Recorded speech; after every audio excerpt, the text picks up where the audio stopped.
Further clarification lang, binabasa ko po yung Anti-Money Laundering Act. Wala naman pong kaduda-duda nun eh. Either covered or suspicious. Pag covered, may threshold.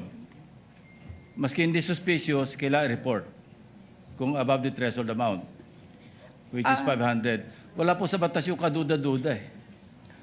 Either it's suspicious or covered. Yes. Transaction. Ang ano kasi yon, sir, pagka ang covered transaction, automatic pong naka-report siya Yes.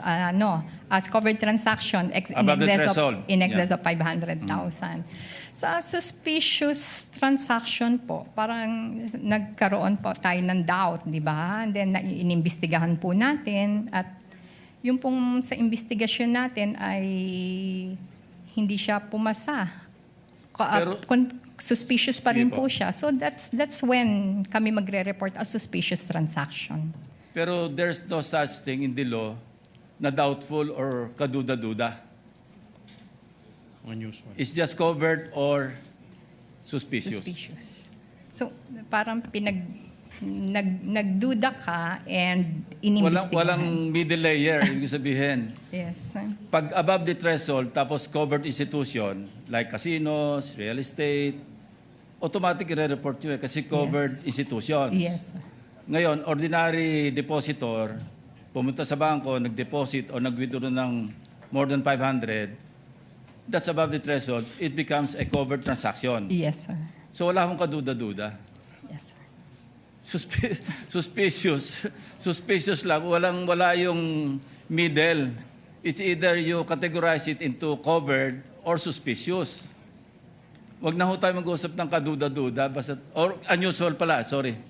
Wag na natin pag-usapan yung unusual. Either kaduda-duda lang or covered. Yes, sir. Oh, thank you.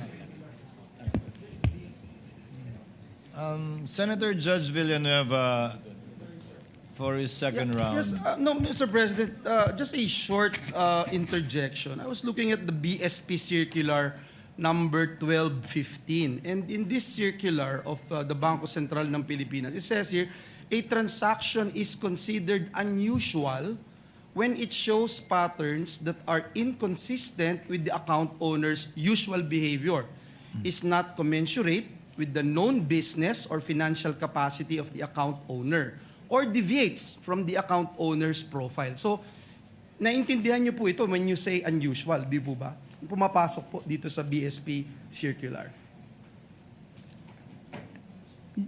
Again, sir? Whenever you said that this is unusual, pumapasok po o dito sa kategoryang ito pumapasok ng BSP circular 1215, yung binabanggit po ninyo. Na, ang transaksyon ay considered unusual kung ito po ay nagpapakita ng patterns that are inconsistent with the account owner's usual behavior.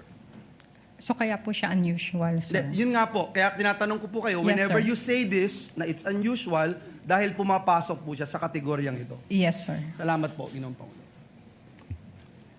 Senator Judge Lacson is recognized. Medyo na-confuse lang ako kanina. I did not mean kaduda-duda, but yung unusual na sinasabi kong wala. Yes. Thank you.